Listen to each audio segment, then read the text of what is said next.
warahmatullahi wabarakatuh. Saya Martina Lestari dari Prodi Agroteknologi Universitas Jenderal Sudirman. Di sini saya akan membuat video untuk salah satu tugas mata kuliah kesuburan tanaman dan pemupukan. Di sini saya akan menjelaskan mengenai kondisi tanah pertanian di lingkungan sekitar saya, yaitu di Desa Kalibudi, dan menjelaskan apakah tanah pertanian di sini perlu adanya pemupukan atau tidak. Jadi tanah di Kalibudi ini dikatakan cukup subur, dilihat dari sifat fisik dan sifat biologisnya, dari permeabilitas, porositas, tekstur, adanya organisme di dalam tanah, itu mengindikasikan bahwa tanah pertanian di Kalibudi ini cukup subur. Namun dari pernyataan salah satu petani, tingkat kesuburan di Kalibudi ini tuh semakin kesini tuh menurun tingkat kesuburannya, tidak sesubur dulu-dulu, dikarenakan penggunaan pestisida yang terus menerus. Yang kedua, dan untuk pemupukan, kegiatan pemupukan itu sangat perlu dilakukan, mengingat apabila sehabis panen itu kan ada beberapa unsur hara yang hilang karena terbawa air atau proses leaching serta adanya erosi, sehingga mengharuskan tanah itu dilakukan pemupukan agar tidak mengalami kekurangan unsur hara. Keberhasilan dalam bidang pertanian itu dipengaruhi oleh beberapa faktor. Salah satunya adalah pemupukan. Pemupukan adalah penambahan hara pada suatu tanaman, baik itu hara makro ataupun mikro, dalam bentuk cair ataupun padat, yang bertujuan untuk meningkatkan hasil produksi pertanian. Dalam melakukan pemupukan itu harus dilakukan dengan cara yang tepat. Berikut cara pemupukan yang tepat dengan yang tepat, yaitu tepat jenis, tepat dosis, tepat waktu, tepat tempat, dan tepat cara. Adapun tepat jenis yaitu tepat pada saat memberikan pemupukan itu harus tepat dalam menentukan jenis pupuk apa yang dibutuhkan oleh suatu tanaman. Yang kedua yaitu tepat dosis. Tepat dosis di sini tuh maksudnya pemberian pupuk itu harus pas sesuai dengan dosis, tidak boleh lebih ataupun kurang. Yang ketiga itu tepat waktu, maksudnya itu pemberian pupuk itu harus menyesuaikan kapan tanaman itu membutuhkan unsur lebih. Yang keempat itu tepat tempat. Tempat di sini maksudnya kita dalam memberikan pemupukan harus memperhatikan di mana tempat tanaman itu tumbuh. Yang kelima, yang terakhir yaitu tepat cara. Maksudnya itu dalam pemberian pupuk kita harus memperhatikan bagaimana cara-cara yang benar dalam pemberian pupuk agar nantinya pemberian pupuk itu tidak sia-sia. Salah satu cara pemberian pupuk yaitu dengan cara melubangi kurang lebih 10 cm pada tanah, lalu benamkan pupuk tersebut, lalu tutup kembali dengan tanah, lalu buat lagi lubang yang sama dengan kedalaman yang sama pula pada sisi tanaman yang lain, kemudian benamkan lagi pupuk ke dalam tanah, lalu tutup kembali. Kurang lebih seperti itu cara mengaplikasikan pupuk.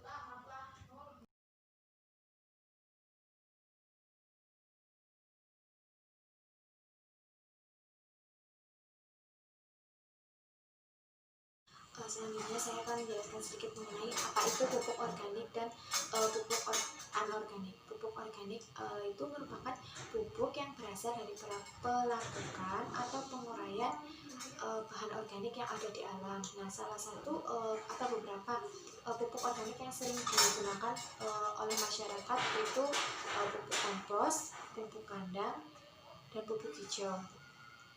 Adapun kelebihan dari pupuk organik ini yaitu dapat memperbaiki struktur tanah, terus meningkatkan daya serap tanah terhadap air, terus kandungan unsur hara yang lengkap, serta meningkatkan aktivitas mikroorganisme yang ada di dalam tanah. Dan untuk pupuk anorganik itu pupuk-pupuk yang biasa dibuat oleh pabrik-pabrik. Bahan dasarnya itu berupa zat kimia. Nah, pupuk organik ini tuh mengandung senyawa kimia yang mudah diserap oleh tanaman tanpa melalui proses penguraian. Nah, sehingga pupuk anorganik ini juga disebut sebagai pupuk kimia. Contoh dari pupuk kimia yang sering digunakan oleh masyarakat itu diantaranya urea, KCl, SP36, ZA, dan masih banyak lagi. Pupuk anorganik juga memiliki beberapa kelebihan. Nah, diantaranya jika misalnya pupuk organik itu kan masih sulit ditentukan kandungan haranya. Nah, kalau misalkan pupuk anorganik itu sudah pas kandungan unsur haranya karena sudah ditentukan atau sudah dikalkulasi oleh si pembuatnya atau pabriknya. Yang kedua itu kebutuhan akan pupuk anorganik itu lebih sedikit jika dibandingkan dengan pupuk organik, jadi penggunaannya lebih hemat.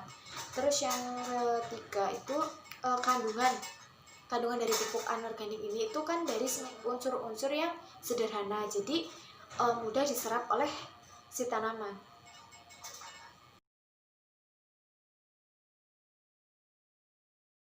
Sebelumnya perkenalan dulu ya Pak, saya Metri Widutanya Stika dari program studi agroteknologi Fakultas Pertanian Universitas Jenderal Sudirman. Saya sama dari Universitas Jenderal Sudirman, dari Prodi Agroteknologi juga. Nama saya Martina Lestari. Kalau boleh tahu nama Pak sinten nggih? Nama saya Hadi Tani. Umur Pak? Umur 46 tahun. Bapak udah lama jualan? Sudah sih, sudah sekitar 4 tahunan, tapi di sini baru pindah sekitar 1 tahun. Untuk jenis pupuk, Bapak jualan apa aja ya Pak? Jenis Kalau pupuk itu dari nitrogen sampai fosfat. Tapi sekarang kan yang dijual yang non subsidi. Begitu. Kalau berarti Bapak jualnya cuma anorganik ya Pak? Nggak ada organik? Ada juga anorganik, ada juga. Anorganik kayak itu urea, Ya. terus fosfat. Terus yang organik? Yang organik ada yang padat, ada yang cair. Jenisnya kompos. Ya, Terus apa lagi Pak? ada ya kalau yang cair itu kan di spray. Banyak spray. Kalau yang padat kan buat media tanam bisa, buat pupuk bisa. Ini. Terus Pak, kalau pupuk yang sering dibeli oleh para petani itu yang gimana Pak? Jenis Kalau apa? di sini yang masih ramai itu yang anorganik. Karena rata-rata itu petani itu maunya yang instan. Kalau boleh tahu misalkan jenisnya urea atau apa? Ya, ada urea, ada sejenis ponska, ada sejenis triple dan lain-lain.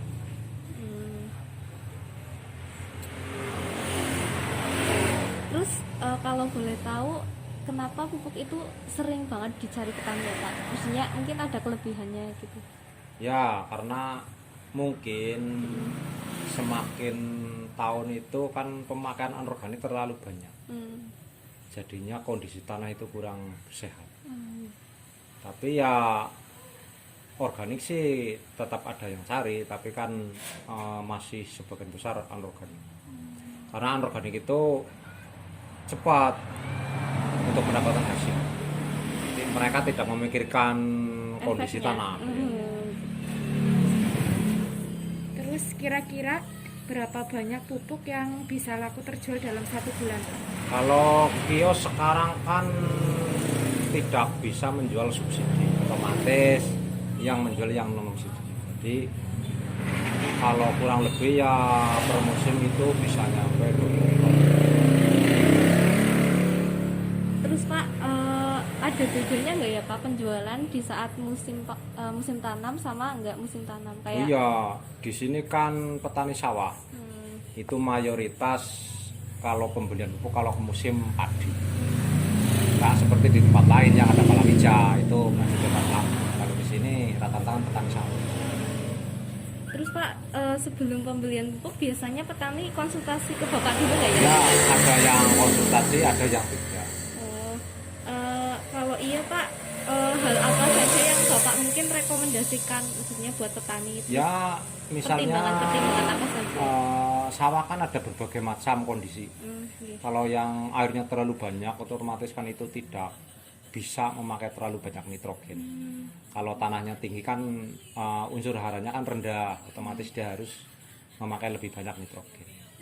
Kalau sebagian besar kan petani banyak yang kurang memahami. Karena kelompok tani di sini kurang aktif. Jadi kita harus saling sharing. Iya, gitu.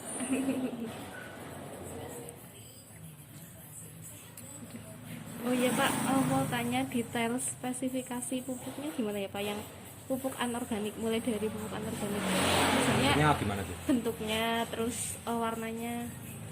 Kalau anorganik itu sih seperti biasa. Kalau yang nitrogen itu berwarna putih. Kalau fosfat itu hitam.